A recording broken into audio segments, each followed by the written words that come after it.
Bismillahirrahmanirrahim. Alhamdulillah nahmaduhu wa nasta'inuhu wa nastahdihi wa nastarshiduh. Na'udzu billahi min shururi anfusina wa min sayyiati a'malina. May yahdihillahu fala mudilla lahu wa may yudlil fala hadiya lahu. Wa ashhadu an la ilaha illallah wahdahu la syarika lahu. Anna sayyidana Muhammadan abduhu wa rasuluh. Allahumma salli wa sallim wa barik ala sayyidina Muhammadin wa ali sayyidina Muhammad kama sallaita wa sallamta wa barakta ala sayyidina Ibrahim wa ala ali sayyidina Ibrahim fil alamin innaka Hamidum Majid. Amma ba'du, fa inna asdaqal hadithi kitabullah wa khairal hadi hadi sayyidina Muhammad sallallahu alaihi wa alihi wa sallam. Anna syarral umuri muhdatsatuha kullu muhdatsatin bid'ah kulla bid'atin dhalalah wa kulla dhalalatin finnar. Muslimin, jika dunia ini sudah jelas tempat lalu lintas kita ke akhirat, jembatan yang sempit dan pendek, jadi bukan lebar dan panjang, jembatan seperti jembatan sempit dan pendek yang mengantarkan kita, menyambung kita ke barzakh, kemudian ke mahsyar, lantas ke jannah atau neraka. Maka sudah jelas, wajib sekali kita selalu sadar akan tindak tanduk kita, mengawasi diri, mengawasi keluarga, mengawasi segala-gala pemberian Allah pada kita ini sekuat pikiran kita, sampai kepada kita mengawasi waktu. Sebab ini vital juga sebagai alat pengisi. Kalau kita tidak ada waktu, kalau kita disibukkan oleh macam-macam, ya kita tidak bisa berbuat apa-apa untuk akhirat. Disibukkan oleh sakit, disibukkan oleh miskin, disibukkan oleh waktu tua yang sudah tidak kuat apa-apa, akhirnya kita tidak bisa berbuat apa-apa. Jadi waktu kita harus kejar. 5 sebelum 5, begitu sabda Rasulullah SAW. Sudah jelas sekali. Jadi dunia kita lewati ini satu jembatan pendek dan singkat, dan singkat, supaya kaki kita tidak tergelincir di situ. Kalau kita tergelincir di situ, kita pergi ke jahannam, wabi'sal masir. Kita celaka. Jadi kita tidak boleh lengah mengikuti hawa nafsu dan keinginan. Maka dalam diktat ke-53 ini saya coba menyajikan kalimat-kalimat bernilai dari manusia-manusia yang dikenal oleh ahli tasawuf sebagai manusia-manusia wara dan manusia-manusia yang tinggi rohaninya. Dari mana kita ketahui bahwa mereka itu tinggi rohaninya? Bagaimana kita ketahui bahwa mereka itu wara? Ya dari riwayat hidup mereka ini, dari kalimat-kalimat yang keluar dari mulut mereka itu, kita ketahui bahwa mereka itu manusia-manusia tidak sembarang manusia. Jarang kita ketemu seperti itu di zaman kita sekarang ini. Jarang. Kalau tidak dikatakan sama sekali tidak pernah ada di zaman sekarang. Tetapi kalau ada pun jarang sekali. Karena itu dari pembicaraan mereka kita bisa ngukur bahwa mereka ini adalah manusia-manusia besar dalam sejarah. Dalam sejarah pembersihan jiwa, mujahadah sampai menang. Mujahadah itu melawan hawa nafsu sampai menang. Dan yang ketiga, mereka itu menjadi teladan umat-umat di zaman mereka ini. Jadi bagaimana mereka itu begitu wakal menjalankan taat dan ibadah, itu kita baca dari kata-kata mereka sendiri. Dan banyak contohnya. Salah satu contoh yaitu satu orang bernama Al-Muhasibi. Ada juga dia berbicara di sini. Dia itu yang terakhir. Al-Muhasibi itu waktu dia dalam sakarat, sudah mau mati, tinggal berapa menit saja dia mati. Sudah jelas orang mau mati, sudah tidak bisa bicara. Tangan itu sudah, kaki anggota badannya itu sudah bergerak dengan lambat sekali, sudah tidak bisa bergerak. Tiba-tiba dia mengisyaratkan, tak bagaimana, minta diwudui. Rebutan orang mau wudui dia. Ini Imam Al-Muhasibi dalam detik-detik terakhir dalam riwayat hidupnya. Maka berebutlah orang untuk mewudui Imam Al-Muhasibi. Sudah diwudui, rupanya yang mewudui ini rebut, bingung, gugup. Ini orang mau mati diwudui begini. Rupanya ini orang tidak pakai takhlil lihya. Dalam ilmu fikih, kalau jenggot ini tebal, kandel, ketel kata orang Jawa, itu air mesti sampai di sini kan, mesti dimasukkan ininya. Ini sunnah atau wajib itu. Kalau tidak sampai, mereka itu harus pakai takhlil. Ini orang lupa, dia wudu begini. Begitu cepat tangannya Imam Muhasibi memegang tangannya orang ini, dimasukkan sini supaya takhlil. Sesudah takhlil mati dia. Begitu turun tangannya itu, sudah terdengar suara syahadat, kemudian meninggal. Jadi sampai detik-detik terakhir dia tidak lupa apa jadi kewajibannya. Jadi dia konstan mengingatkannya. Ingat, teliti dalam soal-soal seperti ini. Lah ini isyarat-isyarat begini ini daripada orang-orang yang kita baca sejarah dan riwayat atau kata-katanya, ini perlu sekali kita ini mendapat teguran dari mereka itu. Jadi sampai mau mati itu takhlil tidak lupa. Ingat, biasanya orang mati itu sudah gugup, sudah bingung, dia tetap ingat takhlilillah ya al-kasah. Ini contoh. Dan berapa kali kita ditegur oleh orang-orang seperti Al-Muhasibi dan kata-katanya yang tegas pada oleh ulama-ulama yang lain. Misalnya dia bilang manusia ini tidur, hati-hati ya, kamu ini ditidurkan oleh setan. An-nasu niyam fa idza matu intabahu. Manusia ini tidur, lengah. Kalau nanti mati, sudah kedatangan malaikat, baru dia sadar. Tetapi kesadaran itu sudah tidak bisa menyebabkan dia kembali ke belakang untuk beramal. Sudah disitulah kesadarannya dia. Dan mulai situ dia betul-betul dia celek kedua matanya dan melihat apa-apa yang belum pernah dilihat. Hanya dia ingat janji-janji dalam Al-Quran yang dia baca di dunia. Ini betul semua terjadi. Tapi apa perlunya kalau kita tunggu sampai detik itu? Mestinya kita sadar seperti orang-orang ini sadar. Ma'asyiral muslimin, ada hadis kalau tidak salah Nabi SAW bersabda, kita melihat banyaknya orang mati berlalu lalang di hadapan kita. Ini mesti kita sudah merupakan guru, penegur. Kata bil mauti wa'iwan. Sudah tidak perlu orang tabligh lagi mestinya. Kalau orang tahu oh dia bakal mati, sudah tidak perlu banyak tabligh. Dia cukup. Oh ini merupakan bahan atau alat penegur dia. Masyarakat ini karena itu di zaman yang lebih lagi cepat melupakan orang, zaman sekarang ini semua yang Anda lihat menyebabkan Anda lupa kepada Allah.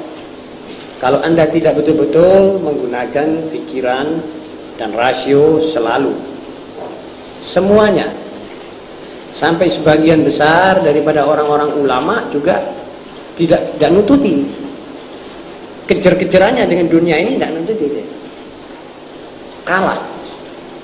Jadi dunia mempesonakan, dia kurang teliti, keselewat sedikit, nyeleweng sedikit. Karena itu saudara-saudara, kita semuanya harus hati-hati, harus betul-betul waspada, harus tanya dan harus konsultasi dengan Allah terus. Doa, sholat, terus konsultasi terus, minta petunjuk, minta kekuatan, minta semuanya. Jangan diam. Itu artinya zikir. Kalau zikir, kita sudah tidak lupa. Zikir itu ada macam-macam. Zikir itu ingat tentang apa yang akan dikerjakan. Itu sudah zikir, artinya ingat pada Allah. Zikir dengan lidah. Kalau lidah kita bergerak mengatakan la ilaha illallah, pikiran kita sudah tidak bisa berpikir yang lain. Sudah tercakup oleh suara ini yang dipenuhi, yang memenuhi telinga dan hati kita. Atau kita baca Quran, kita tidak bisa nyeleweng lagi. Nah, mulai sholat, di situ mulai ujian. Tempat penyelewengannya pikiran. Di situ kita mesti lebih kuat lagi menjaga dan memelihara detik-detik sholat itu. Nanti saudara-saudara akan membaca satu riwayat daripada Al-Imam As-Subai'i. Bagaimana dia punya kata-kata nanti dalam alinea ketiga. Di sini diberi tunjuk oleh para aulia dan ulama ini cara-cara kita mengikuti jejak mereka. Golongan-golongan mereka itu mempunyai organisasi yang rapi, teratur, mempunyai toto kromo dan tata cara khas. Antara lain kita ini, mereka mengatakan begini, jalisu at-tawwabin fa inna rahmatallahi ila at-tawwabin aqrab. Aun al-Hudali. Ya bilang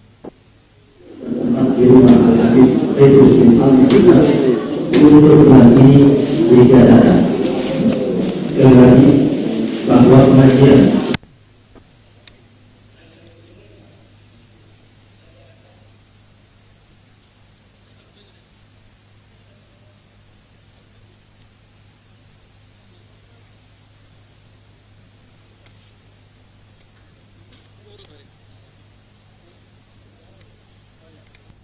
bergaul dengan orang-orang yang sudah tobat.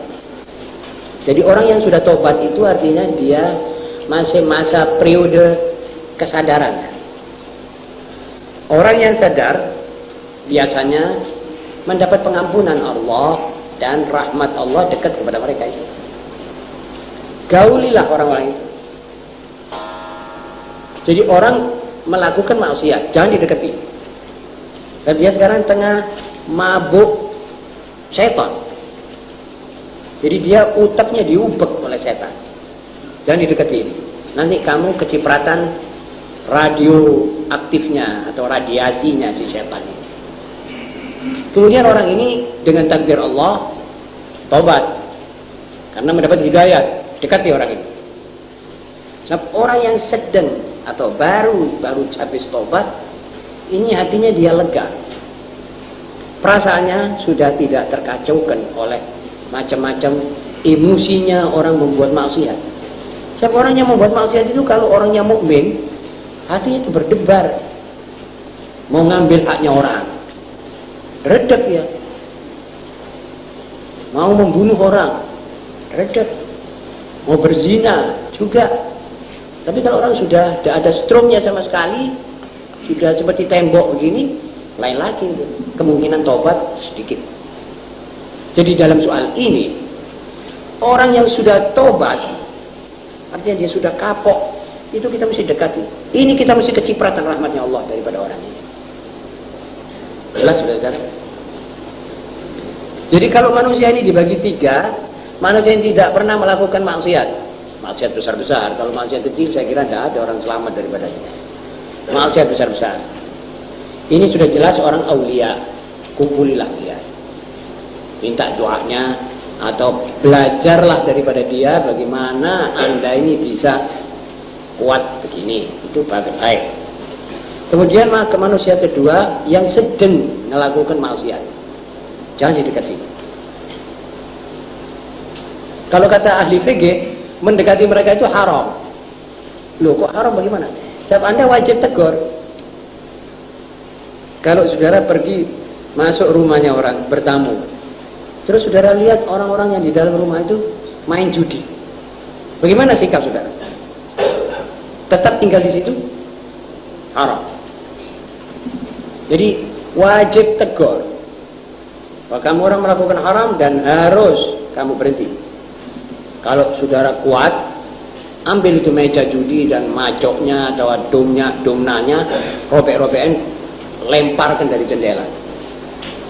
Kalau kuat. Kalau tidak, apa? Wajib keluar. Wajib tegur sampai beres atau wajib keluar sama sekali, meninggalkan. Jangan digauli. Ada hadis yang saya lupa kata-katanya, tetapi artinya ada sebagian daripada ulama Bani Israel juga terkena siksa. Kenapa terkena siksa? Karena mereka itu duduk-duduk bersama orang yang melakukan maksiat dan kafir. Lalu makan-makan bersama mereka. Lalu dia bersenda dengan mereka. Kena juga apa yang tiba dan tertimpa atas kepala mereka yang bermaksiat itu. Dan ini lumrah. Jadi pilihlah dua yang saudara gauli. Orang yang tidak melakukan dan orang yang baru tobat dari melakukan maksiat. Yang ketiga harus dijauhi. Yang kedua, man amila li akhiratihi kafahullahu amra dunya. Barang siapa bekerja untuk akhiratnya, maka urusan dunianya akan dibereskan oleh Allah. Jadi saudara jangan sama sekali jangan khawatir, saudara. Tapi ini memerlukan tawakal, memerlukan kemantapan hati dan kecekalan otak dan jiwa. Ya. Wa man aslaha ma bainahu wa bainallahi 'azza wa jalla, aslahallahu ma bainahu wa bainan nas.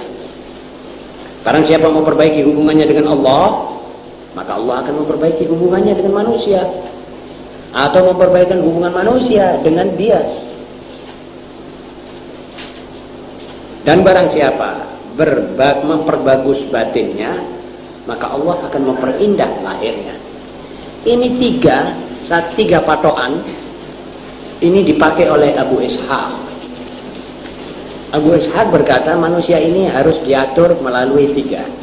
Pertama, dia harus bekerja cuma untuk akhirat. Jadi segala amalnya ini harus menuju ke akhirat. Nanti urusan dunianya ini akan beres. Misalnya, seorang punya sawah. Dalam dia miliki sawah ini, dia niat zakatnya akan dibereskan. Dan dia niatnya akan pergi ke haji kalau dia dapat keuntungan besar dari sawah ini. Sudah, ini namanya untuk akhirat bekerjanya. Sudah beli sawah itu, ini idenya itu begitu. Lantas panennya bagus. Masalah wereng dan masalah ini tidak mengenai dia. Jadi Allah menjaga dia ini. Sebab dia sudah bertekad untuk akhirat. Dunianya dibereskan oleh Allah. Rakatnya tidak seberapa, keadaannya tidak seperti orang lain.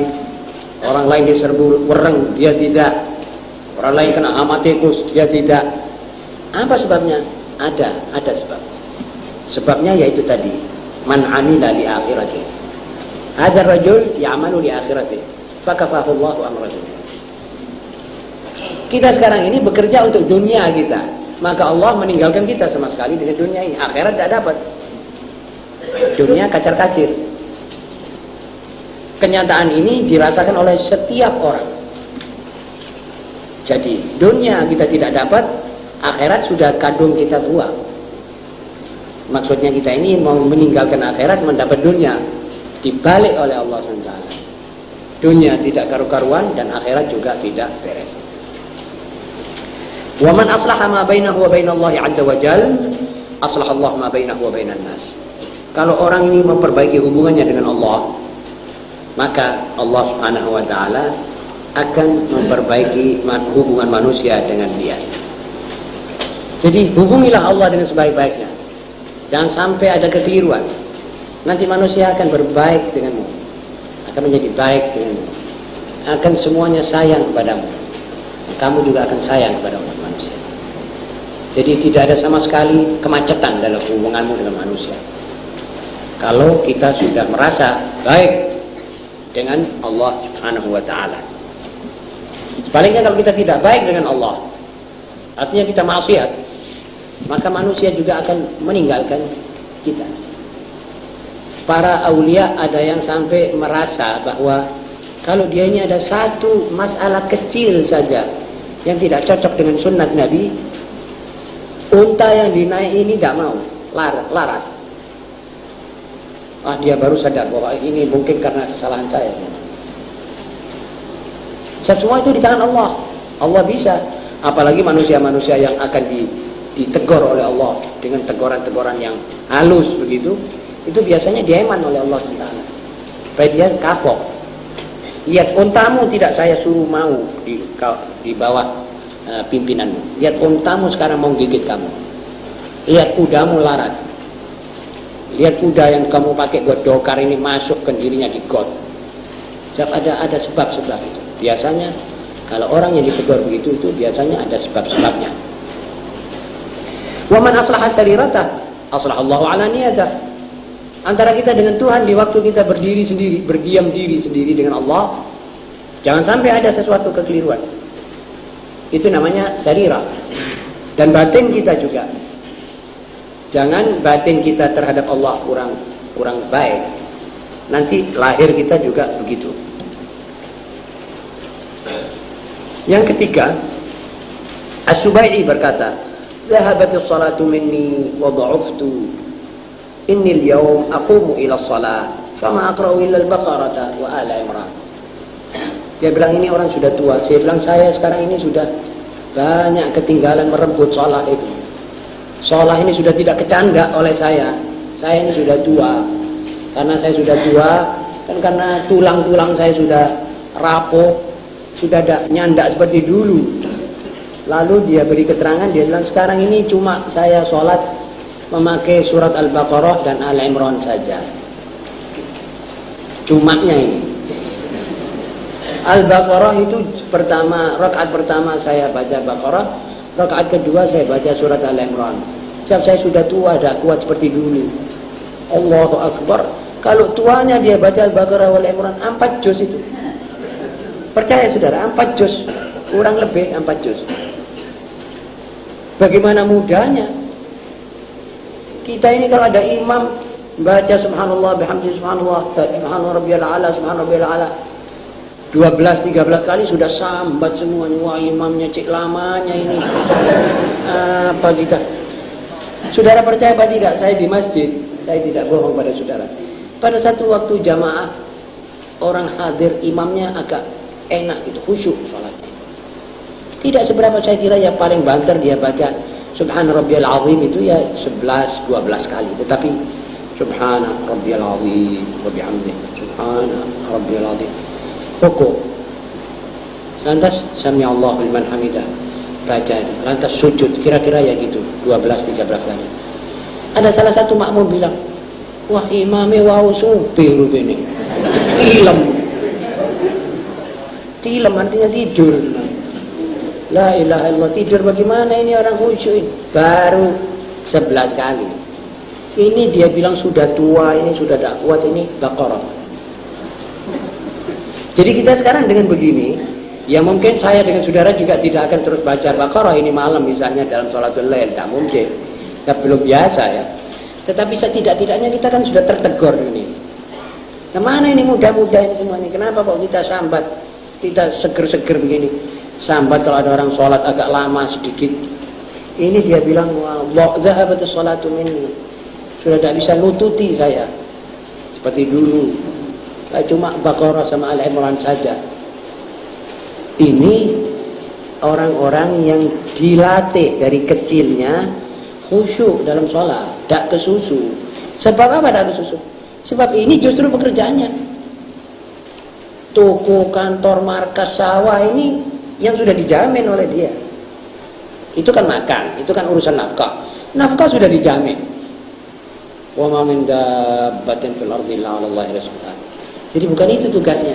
Tugasnya apa? Wa ma khalaqtul jinna wal insa illa liya'budun. Ini tugasnya. Jadi dia betul-betul mapan dalam ibadah. Dilatih dari kecil. Mungkin dia ini ayahnya, ibunya juga begini. Pernah barangkali saya ceritakan ada satu orang sudah agak ada umur, sholatnya itu cepatnya luar biasa. Dilihat oleh salah satu orang daripada aulia Allah, menangis ini wali. Melihat ini orang sholat, dia nangis. Ditanya sama orang, "Kenapa kau tangis?" "Saya nangisi sholatnya ini orang." "Lah apa hubungannya kok kau tangisi?" Dia bilang, "Saya ini tahu bahwa dia ini sebegini umurnya, dia tentu sudah punya anak, punya istri, punya cucu. Bagaimana halnya? Mereka sudah pasti niru sholat ini. Yang saya tangisi ini adalah satu generasi di belakang dia ini yang niru ini."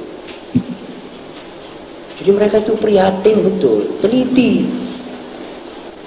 Loh, kita ini kira-kira seperti dididik oleh mereka. Ayo sama-sama teliti dengan kata-kata begini ini. Artinya sama-sama kita ingat. Jadi soal selain dari ibadah itu soal sudah ditanggung oleh Allah. Tinggal kita keluar sebentar saja. Kalau urusan kita dengan Allah tadi sudah beres, nanti digampangkan. Datang orang, pesan barang, dapat rezeki, sudah cukup. Buat mereka malah kadang-kadang ada orang yang buka tempat pekerjaannya itu cuma 2 jam sehari. Kak sudah masuk buat nafkah hari ini, tutup. Loh kok awal sampai tutup? Iya sudah, alhamdulillah sudah dapat yang kita makan 1 hari. Lah kita orang kan tidak. Kita orang menganggap kita ini mesti kuras seluruh keuntungan yang ada di pasar ini baru kita mau tutup. Kena oh itu maghrib sudah azan itu masih terus kalau ada orang mau beli. Ini salah. Dengan kacamata ahli tasawuf ini dianggap wah free kick besar ini. Tidak ada free kick seperti itu. Jadi orang ini ada apa kamu kok ngoyo begini? Ada perlunya apa? Kamu kan sudah dijamin. Salatmu ya apa?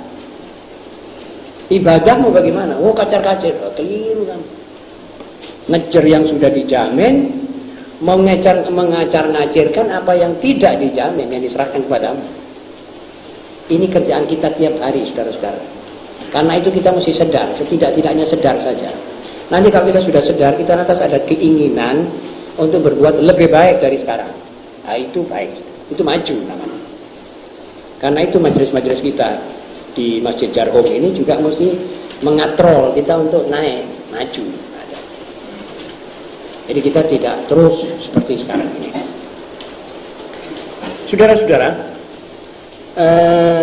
ada lagi yang berkata, laula man yadhkurullaha azza wa jalla fi ghaflatin nas la halakan nas.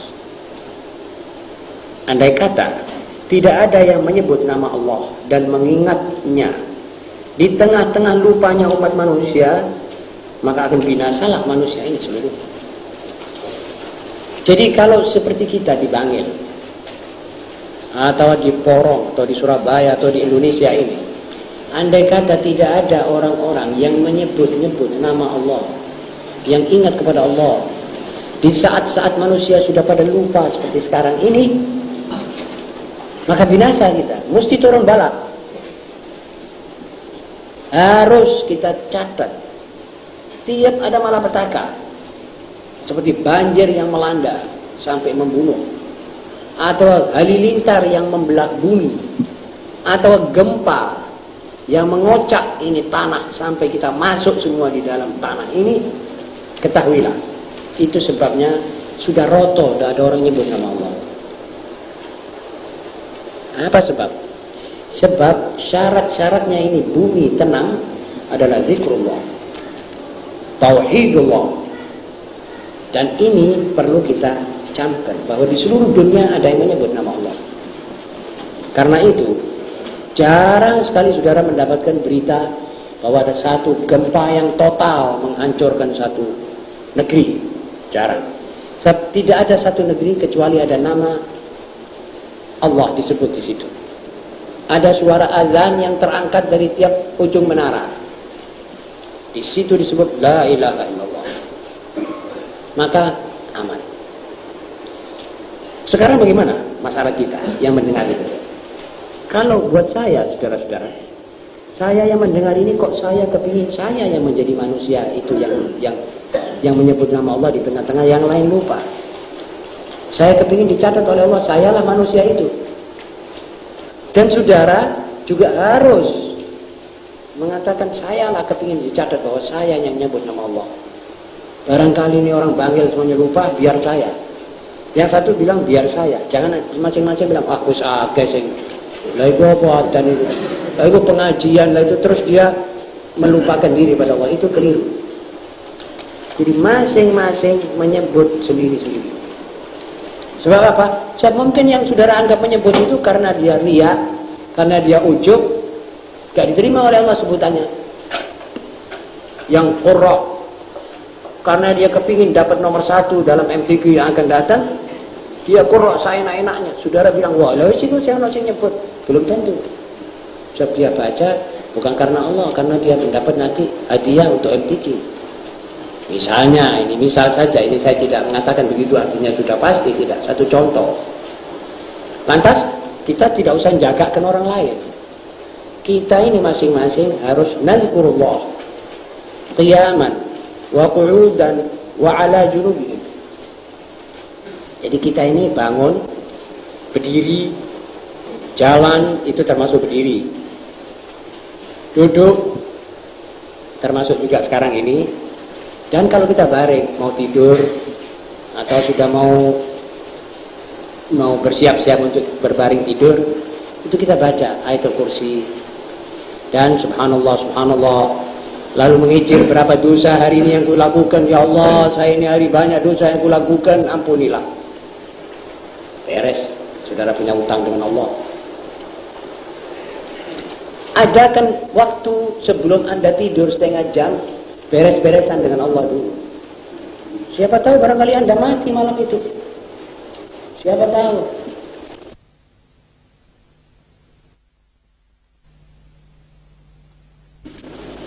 Coba perhatikan ya, seorang mati misalnya. Dia ada harta. Dia ada utang. Dia belum pergi haji. Utangnya orang harus dibayar dulu. Hajinya nanti. Setiap orang muqaddam ala haqqillah. Begitu kata ahli fikih, ahli usul. Baiknya haji nanti. Tapi punyanya orang yang sekarang nunggu saya, ini orang utang pada saya. Jadi itu mesti ada pemberesan. Lah kita yang tidak punya sampai ke situ, utang-utang, setidak-tidaknya kita ingat. Tadi pagi mulai saya bangun tidur, saya berbuat ini. Wah, dosa. Ya Allah, astagfirullah wa atubu ilaik, ampun. Taubat. Kalau dosa besar, maka hasanatnya adalah taubat. Jadi kita mesti taubat. Atbi'is sayyi'atal hasanata tamhuha. Nabi SAW bersabda, kalau kamu lakukan kejahatan, tututono, ikuti dia dengan kebaikan, nanti itu kejahatan akan terhapus. Bagaimana kejahatan yang merupakan kabair? Kabair diikuti dengan taubat. Taubat itu hasanah. Nanti bisa dihapus itu kabair. Begitu juga. Jadi sebelum tidur itu jangan berbuat apa-apa. Ingat dulu. Saya minta maaf dulu. Sebelum Anda tidur. Nanti kalau sudah tidur sudah beres dengan Allah SWT. Malah ada hadis yang mengatakan Allah SWT melarang malaikatnya menulis. Kalau ada orang melakukan maksiat, jangan ditulis dulu. Kasih kesempatan 6-7 jam. Barangkali dia mau tobat. Kurang apa saudara-saudara? Kurang rahmat bagaimana Tuhan kita ini? Saking kita kadang-kadang ya keterlaluan. Jadi uzkurullah, ini zikir. Jangan saudara tunggu orang lain. Saudara sendiri harus merupakan orang yang menyebut-nyebut nama Allah di saat orang lain lupa. Yang kelima, saudara-saudara, tidak jarang antara kita ini kena bala dan kena musibah. Tapi sebaik-baik orang yang terkena musibah adalah orang yang sabar. Orang yang sadar. Sebab apa? Sebab kata ini orang yang kami tulis dalam alinea kelima, kata-katanya yaitu innallaha la yukrihu 'abdahu 'alal bala' kama yukrihu at-tabibul marida 'ala ad-dawa' wa yaqulu ishrab hadha fa inna laka fi 'aqibatihi khaira. Kadangkala, kata dia, kadang-kadang Allah memaksa hambanya menelan bala seperti seorang dokter yang memaksa pasiennya menelan obat. Ia berkata, makanlah obat ini karena obat ini akibatnya baik untukmu. Begitu juga Allah, kadang-kadang dia memaksa hambanya untuk menerima bala. Hamba itu budi, maunya budi, tidak mau kena bala. Tapi sebenarnya Allah bilang, telanlah bala ini. Seakan-akan begitu suara ghaib yang dia tidak bisa dengar dan kita juga tidak dengar, tapi dikira-kirakan. Telanlah ini. Sebab ini nanti akan jadi kamu baik. Mungkin karena dosanya banyak, dikenakan bala menghapus dosa. Untung. Mungkin karena amalnya kurang, sedang Allah sudah pasti menempatkan dia di tempat yang agak tinggi. Dikenakan bala supaya itu bala meningkatkan dia. Jadi tangga buat dia ke surga. Ada kalanya bala mengganti dia punya tempat yang tadinya tidak baik menjadi baik. Tadinya dia berbuat dosa, ini bala menghapus. Dia di tempat yang tidak baik dikenakan bala, terus dia jadi baik. Ada begitu. Ada orang kaya raya tidak pernah sobo masjid. Waktu dia sudah bangkrut, tabarakallahu rabbul alamin, dia pergi masjid. Dia pakai kopiah putih, sudah di saf yang pertama di masjid. I'tikaf, sudah baca Quran, hatam, balik-balik. Untung apa tidak? Buat dia tadinya bilang, loh aku juga malah tidak duit. Tak enak dia. Tetapi Allah bilang, telan ini.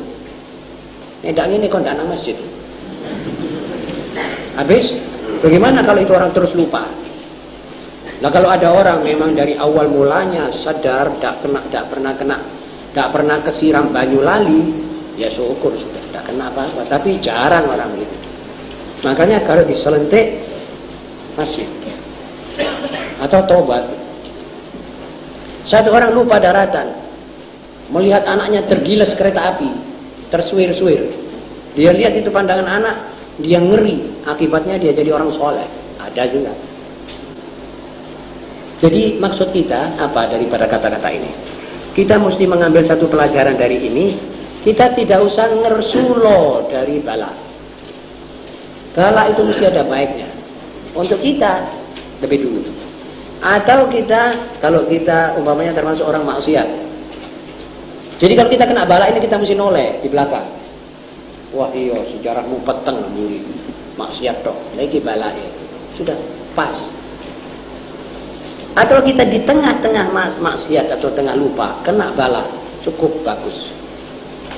Atau kita merasa tidak berbuat apa-apa, tetapi kena bala, ingatlah pula bahwa yang menurunkan bala ini lebih ngerti siapa kita dan bagaimana nanti kita di akhirat. Mungkin kita ditambahi pahalanya. Jadi menghapus dosa, pasti. Atau meninggikan derajat, pasti. Atau memindah kita daripada satu ke lain hal, dari tingkah laku yang sembrono menjadi hati-hati. Yang untung siapa? Kita. Itu bala. Nah kalau kita sudah keburu-buru ngersuloh puji, apalagi pakai marah-marah, ini orang akan rugi sendiri. Walaupun itu misalnya kalau berupa sakit, ya kita mesti biar obat. Tidak ya sudah biar sakit terus. Tidak, Allah Ta'ala tidak menyuruh. Disuruhnya ikhtiar. Kadang-kadang dengan kadar penyakit yang diberi berapa hari sebelum berobat, lalu sesudah berobat sembuh, misalnya dengan takdir Allah, itu sudah cukup merupakan rensonya dia mencuci kekotoran yang ada padanya. Saudara-saudara, yang keenam, a'zamu dzambi 'inda Allah an yuhaddisa al-'abdu bima satara Allah 'alaihi. Ibrahim At-Taimi. Paling besarnya dosa di sisi Allah adalah seorang manusia yang sudah ditutup-tutupi oleh Allah, melakukan suatu kesalahan, ditutup-tutupi oleh Allah, dia malah menyebarluaskan. Wah aku mau bengi ngombe, aku mau bengi main, aku menang, aku gak. Ini orang paling besarnya manusia berbuat dosa. Jadi mengutarakan apa yang oleh Allah sendiri ditutup-tutupi, artinya sudah dia baik sudah. Biasanya kalau Allah menutupi di dunia, menutupi pula di akhirat. Itu kebiasaan Allah. Tidak tahu ini orangnya membongkar, dikhutbahkan ini maksiatnya. Ini berarti orang tidak tahu diri. Ini orang tidak tahu, tidak punya perasaan sama sekali. Jadi karena itu saudara-saudara, biasakanlah apa yang ditutupi oleh Allah dari kesalahanmu, tutupkanlah mulutmu daripada menceritakan itu pada orang lain, dan kerjalah dengan taubat. Sudah, alhamdulillah saya ditutupi oleh Allah. Dan daripada doa-doa Nabi yang sah, yaitu Nabi SAW berdoa, Allah mastur aurati wa amin rawati. Ini hadis dimaksudkan oleh Rasulullah SAW mendidik kita semua supaya menjadi orang yang minta daripada Allah supaya aurat kita ditutup. Artinya apa aurat? Bukan aurat ini. Sebab aurat ini tidak mungkin terbuka, kita sendiri yang nutup sudah. Tapi aurat kesalahan. Jadi seperti aurat, kesalahannya orang ini aurat. Kalau tersingkap dia malu. Kalau dia masih ada malu. Allahumma astur aurati wa amin rawati. Amankan ketakutan-ketakutanku ya Allah. Sebab manusia ini pasti ada yang ditakuti. Kalau sudah Allah mengamankan kita daripada yang kita takuti, berarti kita dapat rahmatnya Allah. Ya. Kemudian yang ketujuh, idza ra'aita ar-rajulu yatahawanu bit-takbiratil ula ma'al imam faghsil yadaka minhu. Ibrahim An-Nakhai. Apabila Anda melihat seorang meremehkan takbir pertama dengan imam dalam sholat jamaah, maka cucilah tanganmu daripadanya. Sebab apa? Sebab kalangan ahli tasawuf ini sebelum iqamat itu anggota-anggotanya sudah hadir semua jamaah masjid. Dan ini merupakan satu tradisi yang dianggapnya suatu tradisi yang ketat. Sehingga tidak ada orang imam takbir dia tidak hadir juga. Jadi imam sudah bilang Allahu Akbar, dia masih belum datang, atau nanti dia baru datang menangi 1-2 rakaat, itu sudah kata dia, kalau kamu lihat orang sudah dewasa masih meremehkan hadir jamaah sampai telat takbiratul ihram yang pertama, cuci tanganmu daripada orang ini, sudah jangan dinasihati lagi, tidak ada harapan sudah. Begitu saudara-saudara. Saking apanya ini orang-orang? Saking muadzibnya, saking istiqomahnya berjamaah. Kita orang jangankan takbiratul ihram, kadang-kadang tidak pernah sholat sama sekali, tidak pernah jamaah. Padahal mereka itu antara sama mereka, kalau ada orang yang sudah terlambat daripada takbiratul ihram, ditakziai seperti orang kepaten. Azamallahu ajra. Seperti orang baru kepaten ayah atau kepaten anak, diajak bela sungkawa karena ketinggalan takbiratul ihram. Ini manusia-manusia yang kita mesti contoh. Betul saudara? Sebab takbiratul ihram itu rahasia, sirrullah, rahmatnya Allah, disitulah dimulai. Kita belum datang. Datang sudah rukuk yang kedua.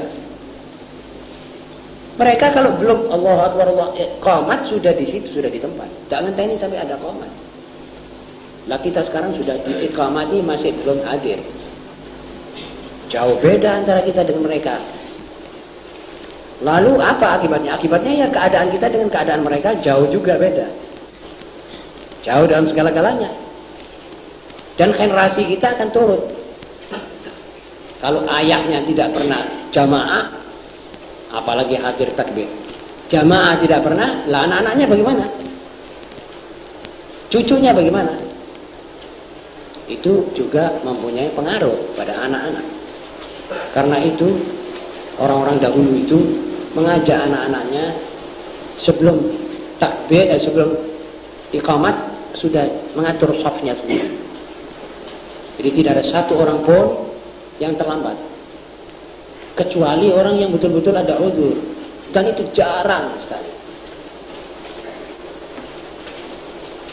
Ma'asyiral muslimin, yang terakhir yaitu nomor 8. Saya'lamul zalimun hawwa man naqasu. Inna zalima yantadhiru al-iqab wal maghlumu yantadhiru an-nas. Orang-orang yang melakukan kezaliman kelak akan mengerti bagian siapakah yang mereka kurangi itu.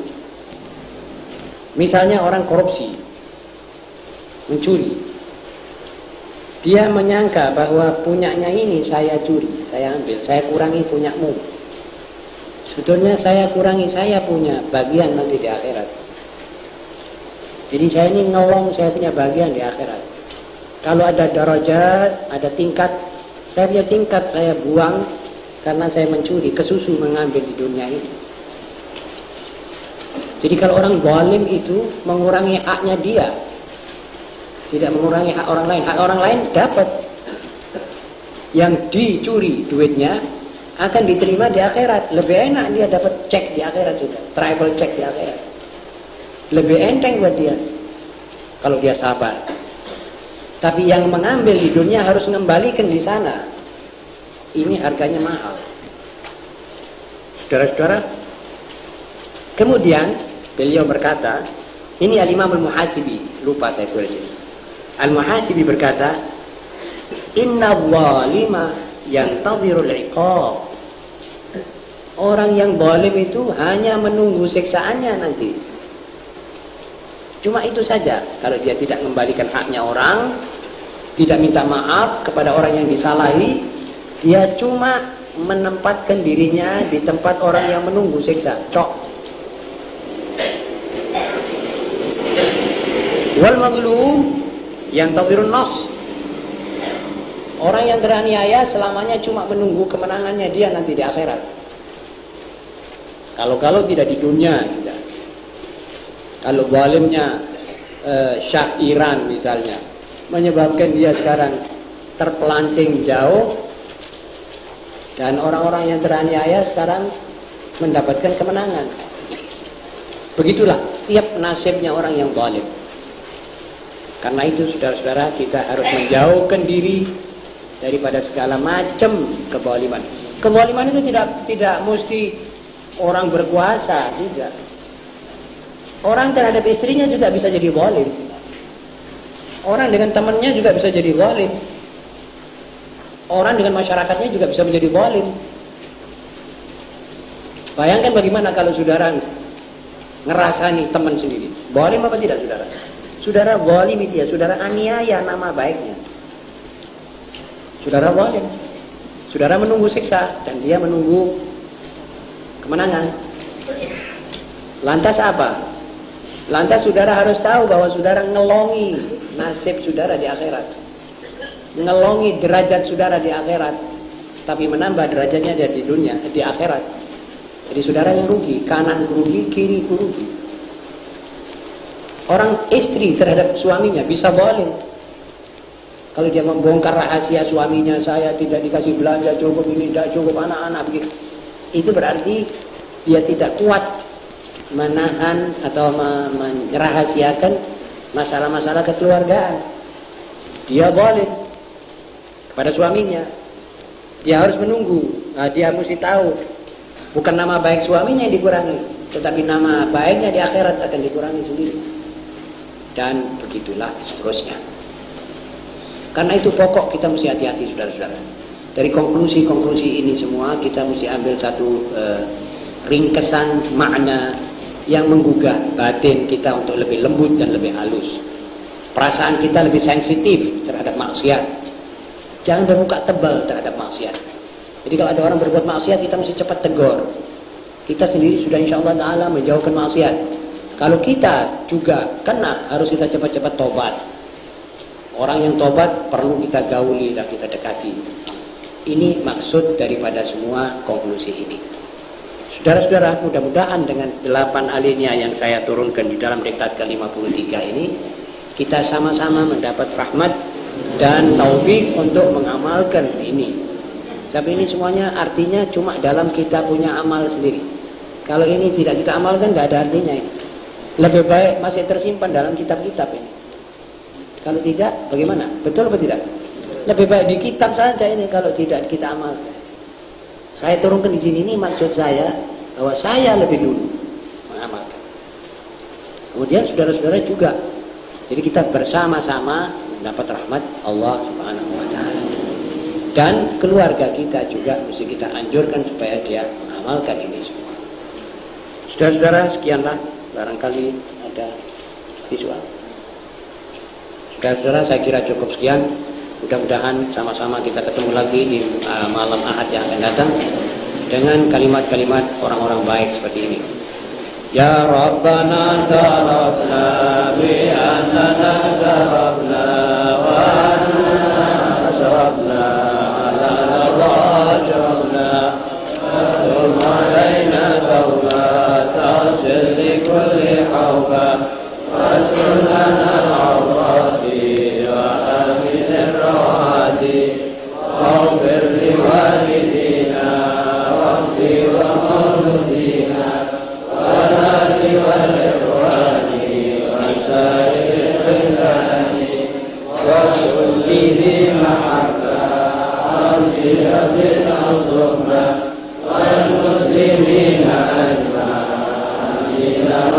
أسمع ردا مجولا منا لا باكتساب منا للمصطفى الرسول أعظى كل سوء صلى وسلم ربي عليه عز ربي وآله وصحبه أبلاد قصد شربي والحمد لله بالفرد والثناء والحمد لله بالفرد والثناء سبحان ربك رب العزة عما يصفون وسلام على